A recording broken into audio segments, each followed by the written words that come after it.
안녕하세요. 돈셰퍼의 최병문입니다. 이번 편은 2023년 적용되는 세제 개정안 및 수정안, 이제 국회를 통과해서 이제 실제로 확정안이 이제 확정이 됐고요. 그래서 오늘 WM 센터의 김종혜 센터장과 함께 얘기를 나눠보도록 하겠습니다. 안녕하세요. 안녕하세요. 예. 반갑습니다.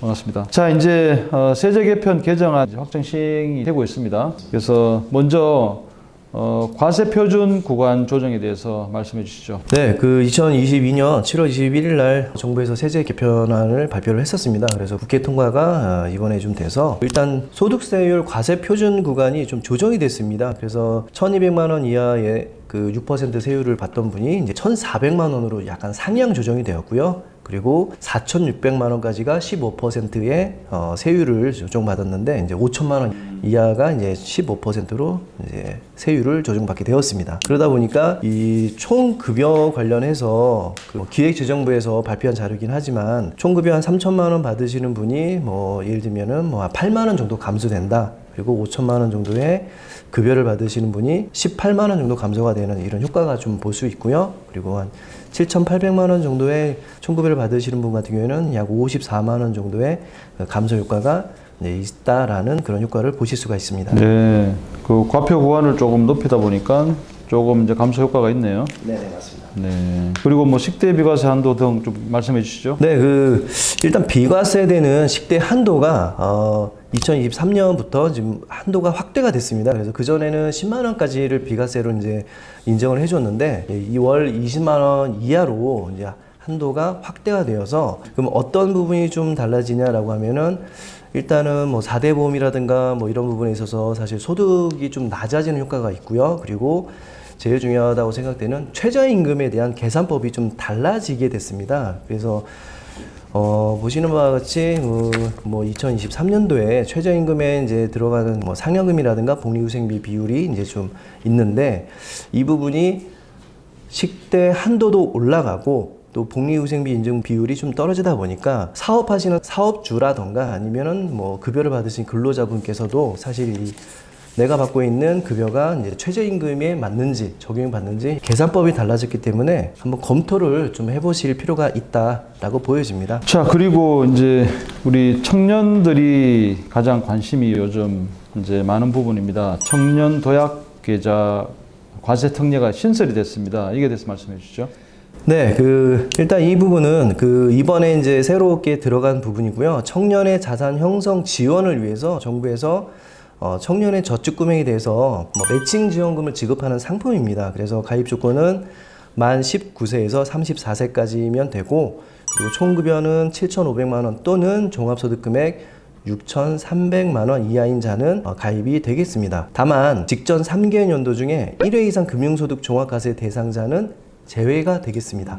그래서 세제 지원 같은 경우는 뭐냐면 계좌 만기나 해지 시 이자나 배당소득세에 대해서 비과세를 해주고, 그리고 납입 한도 같은 경우는 연 840만 원 한도로 5년 동안 의무 납입을 하시면 되겠습니다. 네, 적용 기간은 2025년 12월 31일까지 가입분에 한해서 적용을 해줍니다. 예, 여기 19세, 34세 해당이 되는 우리 청년분들은 잘 활용하면 좋겠습니다. 또 이제 주택 임차 차입금 등 말씀해 주시죠. 네. 그리고는 지금 현재 주택 임차 차입금 원리금 상한액에 대해서 소득 공제가 연 300만 원 정도를 해주고 있었는데 이게 공제가 확대가 됐습니다. 400만 원까지. 네. 그리고 월세 세액 공제율도 상향폭이 좀 확대가 됐습니다. 그래서 월세액에 현재는 그러니까 2022년까지는 10% 또는 12%를 적용해 주던 것을 월세액의 15% 또는 17%를 상향폭으로 이제 세액 공제율을 상향해 주었습니다. 여기 이제 폭이 좀 제법 늘었네요. 네. 이게 최근에 이제 월세가 워낙 많이 늘어나고 있는데 네.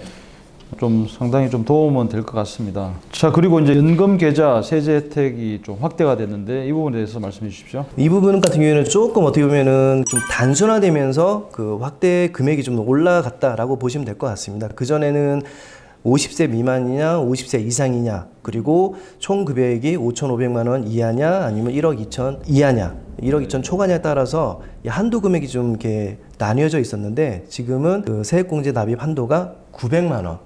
다만 이제 총 종합소득 금액이 4,500만 원 이하냐 아니면 4,500 이상에 따라서 600만 원 적용을 좀 받습니다. 네, 그리고 연금 계좌 납입 한도도 추가 납입에 대해서 이제 그 납입이 좀 확대가 되었고요. 그 기존과 동일하고 추가되는 부분은 1주택 고령 가구가 가격이 더 낮은 주택으로 이사한 경우에는 그 차액 1억 원 한도로 그래서 연금 계좌에 추가 납입을 이제 하실 수가 있습니다. 그래서 이런 부분이 이제 새로 생겼습니다. 연금 소득이 1,200만 원 초과시에도 분리과세를 선택을 할 수가 있게 좀 바뀌었습니다. 그래서 그전에는 1,200만 원 이하만 이제 뭐 분리과세냐 종합과세를 선택할 수 있었는데 지금은 이제 종합과세 또는 15% 분리과세를 연금 소득이 1,200만 원이 넘어도 선택하실 수가 있다. 이게 좀 바뀐 부분입니다. 네, 그리고 자녀 세액공제 대상 같은 경우에는 연령이 한 8세 이상으로 좀 이렇게 상향 조정이 되었습니다. 그래서 이 부분은 왜 이렇게 바뀌었냐면 아동수당 지급 연령 확대에 따른 중복 지원 조정이 좀 되면서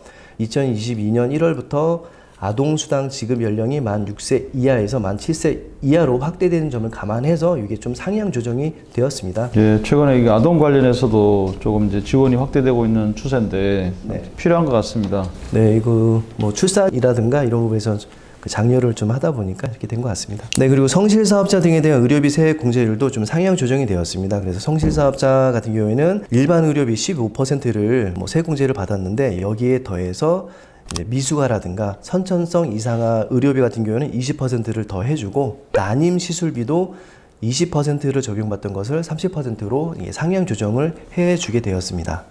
주택 청약 종합저축에 대해서 소득공제 적용 기간이 좀 연장이 되었습니다. 그래서 원래는 2022년 12월 31일부로 일몰이 되는 그런 내용이었는데 이게 이제 2025년 12월 31일까지 적용이 좀 연장이 되었고요. 이런 부분은 무주택 근로자의 주택 마련 지원을 위해서 좀 연장 적용을 좀 해주었습니다. 3년 연장했네요. 네네. 또 이제 그 금융투자소득세 최근에 이제 말이 좀 있었는데 네네. 여기에 대해서도 좀 말씀해 주십시오. 네, 일단 금융투자소득세 같은 경우에는 뭐 원래는 2023년 1월 1일부터 시행하는 걸로 목표로 이제 준비를 해 왔었는데 일단은 뭐 대내외 시장 여건이라든가 뭐 투자자 보호 제도 정비 등을 고려해서 이게 2025년 1월 1일로 또 시행 시기가 좀 유예가 됐고요. 그리고 또 비슷한 내용으로 가상 자산에 대한 과세도 2년 유예가 되었습니다. 그래서 2025년 1월 1일부터 가상 자산에 대해서 뭐 양도세라든가 이런 소득세를 부과를 하게 되었습니다. 자, 그리고 이제 법인세율 이것도 참 좀 이제 시끄러웠습니다. 이것도 한번 말씀해 주십시오. 여기서 뭐 드릴 얘기는 아니지만 어쨌든 부자 감세에 오면서 좀 말이 많았던 뭐 분야인 것도 같습니다. 이 부분은. 그런데 뭐 최종 결론은 난 거는 현행 과세 표준에서 구간별로 세율을 1% 포인트씩 인하하는 걸로 좀 결정이 됐습니다. 그래서 과세 표준이 2억 원인 그런 법인 같은 경우에는 10%에서 9%로 떨어졌고요. 2억 초과 200억 원 이하인 그런 법인 같은 경우는 19%, 200억 원 초과 3천억 원 이하인 법인은 21%, 또 3천억 원 초과인 법인 같은 경우에는 24%의 법인세율을 적용받게 되었습니다. 이 과세 표준 구간은 변함없는데 세율을 1%씩 떨어뜨렸다. 네, 맞습니다. 아까 종합소득세하고는 좀 다른 내용이죠. 종합소득세율은 과세 표준이 좀 바뀐 겁니다. 자, 그리고 퇴직소득세도 조금 이제 부담이 완화됐네요. 네네, 맞습니다. 그래서 그 퇴직자들의 약간 세부담을 좀 경감해주는 그런 그 이유로 좀 이렇게 좀 변경이 되었고요. 그 전에는 이제 근속연수가 5년 이하인 근로자 같은 경우에는 공제액을 30만 원을 근속연수 곱해서 30만 원을 해주던 거를 이제 100만 원으로 상향 조정을 해주었고요. 6년에서 10년 사이에 근무하신 분 같은 경우에는 500만 원 더하기 200만 원 곱하기 그다음에 5년 초과 근속연수 이렇게 해서 전체적으로 상향 조정을 좀 해주었습니다. 그러다 보니까 20년 근속하신 분의 뭐 기준으로 해서 퇴직금을 한번 계산해 봤더니 1억 원 같은 경우에는 뭐 변경 전후 봤을 때 약 172만 원 정도의 세금을 좀 줄일 수가 있고요. 퇴직급여가 3억 원인 분은 506만 원 정도가 이제 줄어들고 퇴직금이 약 5억 원 정도 되시는 분은 692만 원의 퇴직소득세를 줄일 수가 있다는 걸 보실 수가 있습니다. 자, 그리고 이제 증권거래세도 단계적으로 인하하기로 됐네요. 네, 이 부분도 좀 통과가 돼서 원래 당초 예상으로는 뭐 올해부터 뭐 코스피에 대해서 증권거래세를 0%로 그래서 뭐 과세를 안 하는 걸로 이제 했었었는데 이 부분이 단계적으로 좀 인하가 되는 걸로 좀 조정이 되었습니다. 그래서 올해는 0.05%, 코스피 같은 경우에는, 그리고 2024년도에는 0.03%, 그래서 2025년도부터는 세율을 이제 적용받지 않는 0%로 이제 적용하는 걸로 이제 통과되었고요. 코스닥 같은 경우에는 올해 0.2%, 2024년도에는 0.18%, 2025년도에는 0.15%의 세율을 적용받게 됐습니다. 네. 그리고는 뭐 복권 당첨금 같은 경우에도 과세 최저한을 좀 상향 조정을 했는데 이게 이제 유사 당첨금 간의 형평성을 좀 감안해서 이게 상향 조정을 해줬습니다. 그래서 그전에는 승마나 슬롯머신이라든가 이런 부분에서는 200만 원까지는 이제 과서 최저 한도로 해서 적용을 좀 받았는데 복권 당첨금만 건별 5만 원에 이제 이렇게 이제 적용을 받았습니다. 그런데 이제 올해부터는 복권 당첨금도 건별 200만 원 이하인 경우에는 과세 최저 한도를 적용받아서 네, 그 세금을 좀 적게 내게 되겠습니다. 복권 당첨된 적 있습니까? 5만 원 된 적이 있으시죠? 5만 원 여기 이제 해당이 됐었네요. 네, 그래서 세금 안 내고 또 상속세, 인적 공제 등. 네, 이 부분 같은 경우에는 뭐 상속세를 계산할 때 사실 뭐 그 세금이 좀 제일 높게 나오는 게 상속세, 증여세로 이제 보여지는데, 네, 상속세 인적 공제 대상에 자녀만 네, 자녀 공제를 받을 수가 있었습니다. 그런데 이제 뭐 세법이 좀 바뀌면서 자녀 공제 및 미성년자 공제 대상에 태아도 포함을 시켜 주었습니다. 그래서 이제 임신 중에 만약에 뭐 피상속인이 돌아가셨다. 근데 그 상속인 중에 뭐 임신 중에 있는 태아가 있다라고 한다면 자녀 공제라든가 미성년자 공제를 이제 올해부터는 받으실 수가 있게 됐습니다. 태아도 이제 인격체로 이렇게 인정해서 상정법상에 이제 포함을 시켰네요. 네네, 맞습니다. 원래는 태어나야지만 뭐 이렇게 권리를 행사할 수 있었는데 이제 태아도 이제 포함을 시켜 주었습니다. 자, 좋습니다. 부동산 세금 관련해서 좀 빨리 한번 또 이제 살펴보겠습니다. 다주택자 중과 일부 폐지 등 말씀해 주시면 좋겠습니다. 일단 그 주택 관련된 사실 이 세법이며 이런 것들이 너무 많이 바뀌어서 사실 이 부분은 많은 분들이 좀 헷갈려 하실 수도 있고 매번 그러니까 좀 자주 체크해야 될 그런 부분이기도 합니다. 그런데 일단 현재 확정된 거를 좀 말씀드리자면 다주택자 같은 경우에는 뭐 주택분에 대한 종합부동산 세율이 뭐 조정 대상 2주택을 포함해서 뭐 중과하고 이제 이런 부분이 좀 있었습니다만 올해부터는 조정 대상 지역 2주택자를 포함해서 3주택자까지도 뭐 과세 표준을 좀 통일히 해서 0.5%를 이제 종합부동산세 세율로 적용받고요. 3억 원 초과 6억 원 이하 0.7%, 그다음에 4억 원 초과 12억 원 이하까지는 이제 뭐 다주택자냐, 뭐 조정 대상 지역에 뭐 가지고 있냐, 2주택자냐 상관없이 1%를 적용받습니다. 다만 이제 12억 원을 초과하게 되면은 그때 2주택 이하냐, 3주택이냐 따라서 이제 이때부터는 좀 뭐 중과라든가 세율이 좀 달라지게 되겠습니다. 세율도 조금 이제 하락 조정했고 이제 12억 이하는 2주택, 3주택 할 것 없이 똑같이 이렇게 묶었네요. 네, 맞습니다. 좋습니다.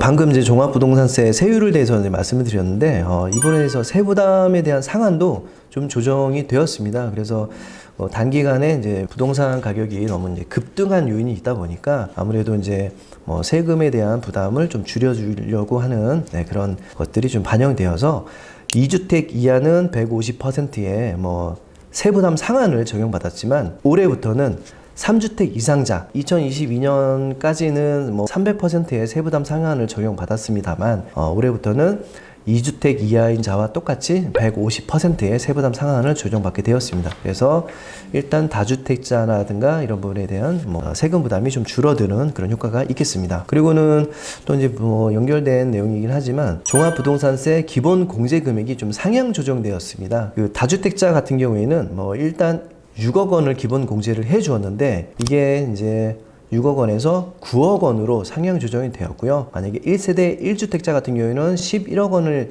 공제를 받았었는데 이 부분 같은 경우에도 11억 원에서 12억 원으로 좀 상향 조정이 되었습니다. 기본 공제 금액을 좀 현실화하고 그다음에 양도소득세하고 고가주택하고 기준을 좀 통일하는 이런 게 있어서 좀 개정이 되었습니다. 자, 그리고 이제 고령자, 장기 보유자, 종합부동산세 납부 유예가 이제 도입이 됐죠. 네네, 맞습니다. 이 부분은 뭐 2023년부터 좀 신설된 내용입니다. 그래서 1세대 1주택자 중에서 고령자, 그다음 장기 보유자 종부세 같은 경우에는 납부율을 좀 유예해주는 이런 거를 좀 이렇게 신설을 해왔고요. 이제 다만 다음의 조건을 모두 충족을 해야지만 적용을 받을 수가 있습니다. 그래서 어떤 조건이냐면 1세대 1주택자여야 되고 만 60세 이상 또는 주택을 5년 이상 보유를 한 자, 그리고 직전 과세 기간 총 급여가 7천만 원 이하인 자 또는 종합소득 금액이 6천만 원 이하인 자, 그리고는 주택분 종부세액이 100만 원을 초과를 해야지만 납부 유예를 좀 적용받게 되겠습니다. 보통 예로는 뭐 납부 담보 제공 시 상속 증여 양도 시점까지 주택분 종부세에 대해서는 납부를 좀 유예해주는 이런 효과가 있습니다. 그리고 절차로는 납세자가 종부세 납부 기한 종료일 3일 전까지 납부 유예를 신청을 해야 되고요. 관할 세무서장은 납부 기간 종료일까지 납부 유예 승인을 여부를 좀 통지를 해야 됩니다. 네, 필요한 제도 같습니다. 이미 은퇴했는데 고령자분들이 수입은 줄어들었는데 이제 종부세 납부가 유예가 필요한 부분들이 많거든요. 네, 특히 이런 부분은 뭐 집 하나 가지고 계신 분들이 소득은 없고 그런데 종부세 내야 되고 이런 부분이 있다 보니까 그거를 좀 반영해 준 것 같습니다. 그렇습니다. 그리고 또 일시적 2주택 등 여기 이제 개정안에 대해서 말씀해 주십시오. 네, 이 부분도 이제 2023년 이제 신설돼서 이제 적용을 받고 있는 부분이고요. 일시적 2주택자나 뭐 상속주택, 그다음에 지방의 저가주택을 가지고 계신 1세대 1주택자 같은 경우에는 이렇게 주택수에 대해서 종부세 특례를 적용받게 되겠습니다. 이것도 마찬가지로 다음 중 하나의 요건을 충족하는 경우, 이거는 모두는 아니고요. 하나의 요건을 충족하는 경우에는 이제 적용을 받게 되겠습니다. 그래서 일시적 2주택자인 경우에는 1세대 1주택자가 종전주택을 양도 전 다른 주택을 대체 취득한 경우에는 신규 주택 취득 후 2년 내에 종전주택을 양도하는 경우로 한정해서 종부세 특례를 적용받게 되겠고요. 이런 경우에는 어떤 경우에 해당되냐면 6월 1일자 기준으로 이제 주택 종부세가 이제 부과가 되기 때문에 만약에 이제 주택을 팔고 사고 하는 과정에서 내가 마침 6월 1일 날 2주택을 가지고 있다라고 했을 때는 여기에 이제 해당이 되겠습니다. 그리고 상속주택 같은 경우에는 1세대 1주택자가 상속을 원인으로 취득한 주택을 함께 보유하게 된 경우에는 상속 개시일로부터 5년이 경과하지 않으면은 그 상속받은 주택은 1세대 1주택자로 봐서 종부세를 부과하지 않겠다. 이런 내용입니다. 다만 저가주택, 그래서 공시가격 수도권 6억 원, 비수도권 같은 경우에는 3억 원 이하 또는 소액 지분, 상속주택을 그 상속인들끼리 지분으로 나눠 가질 수가 있습니다. 그래서 상속주택 지분이 40% 이하인 경우에는 5년이란 기한 제한 없이 종부세 계산할 때 주택수에 포함이 되지 않습니다. 이거 참고해 주시면 될 것 같고요. 지방의 저가주택 같은 경우에는 공시가격 3억 원 이하이면서 수도권 또는 광역시, 특별자치시가 아닌 지역 소재 주택이 이제 지방 저가 주택이 되겠고요. 1세대 1주택자가 지방 저택 주택을 함께 보유하는 경우에는 종부세 계산할 때 주택수에 포함이 되지 않겠습니다. 여러 이제 우리 세금 정책하는 분들이 이제 고민이 많이 이제 이렇게 보여지는 부분입니다. 이제 좀 세심하게 그래도 신설된 그런 부분이 아닐까 이렇게 생각합니다. 자, 주택 임대소득 과세. 또 고가주택 기준을 또 인상했죠? 네, 맞습니다. 이 부분도 어떻게 보면은 아까 고가주택이라든가 1주택 종부세, 그런 주택에 대한 그 가격이 사실 세 번마다 좀 달리 적용되는 게 그런 것들이 좀 있었습니다, 현실적으로. 그러다 보니까 이번에는 주택 임대소득자 관련해서도 이제 고가주택 기준을 지금은 이제 9억 원 초과로 이제 정해놨었는데 이 부분도 12억 원 초과로 이제 좀 상향 조정이 되어서 주택으로 임대소득을 받고 계신 분 중에 기준시가가 이제 12억 원이 넘어가시는 분들만 임대소득에 대해서 과세가 되고 12억 원이 안 되는 주택을 가지고 계신 분들 같은 경우에는 주택임대소득에 대해서는 과세를 하지 않습니다. 자, 그리고 이제 부동산 관련 세금은 이제 이렇게 대충 알아봤고요. 가압상속공제 또 대해서 말씀해 주십시오. 많은 분들이 이 부분에 좀 해당은 안 될 것 같은데 만약에 사업을 하시는 분이라든가 이런 분들은 좀 관심 있을 것 같아가지고 이 내용을 한번 뽑아봤고요. 사업을 하고 계시는 그런 뭐 대표님이나 가업을 상속을 해주려고 하는 이런 부분에서 조금 이게 니즈가 좀 있으세요. 그런데 현실적으로는 뭐안 되거나 이제 좀 불편하거나 이런 것들이 있다 보니까 그래서 이제 이번에는 국회 심의 결과를 반영해서 상속 공제를 조금 더 좀 확대 조정을 해준 이런 게 있습니다. 그래서 중소기업 같은 경우에는 가업상속공제 적용 대상이 되고요. 그리고 중견기업 같은 경우에는 매출액을 4천억 미만으로 좀 정해놨는데 중견기업도 이제 이거를 매출액 5천억 미만으로 좀 상향 조정을 해주었습니다. 그리고 공제 금액도 가업 영위기간이 10년 이상이고 이제 20년 미만인 경우에는 200억 한도에서 300억 한도로 좀 상향 조정을 해주었고요. 20년 이상, 30년 미만인 경우에는 400억 원, 30년 이상인 경우에는 600억 원까지는 가업 상속으로 공제를 해주도록 상향 조정을 해주었습니다. 물론 여기에는 피상속인에 대한 지분 요건이 좀 완화됐습니다. 그리고 뭐 최대 주주이면서 지분이 원래는 50% 이상을 이제 10년 이상 계속 보유를 하고 계셨어야 되는데 이거는 40% 이상으로 좀 완화 조정을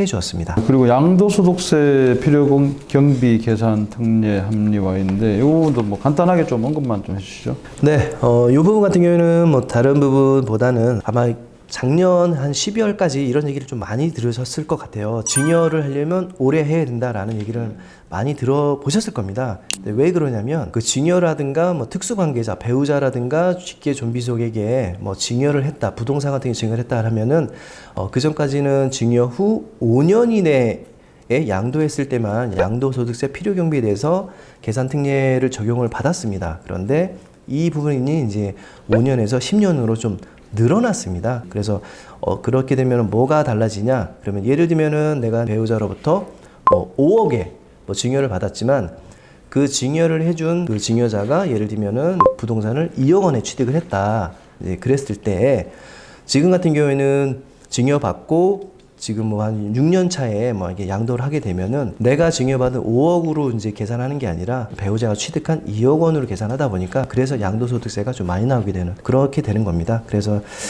이거는 조금 뭐 증여라든가 뭐 이런 부분에 있어서 세금이 좀 많이 나올 수가 있게 되는 그렇게 이제 세법이 좀 변경이 된 겁니다.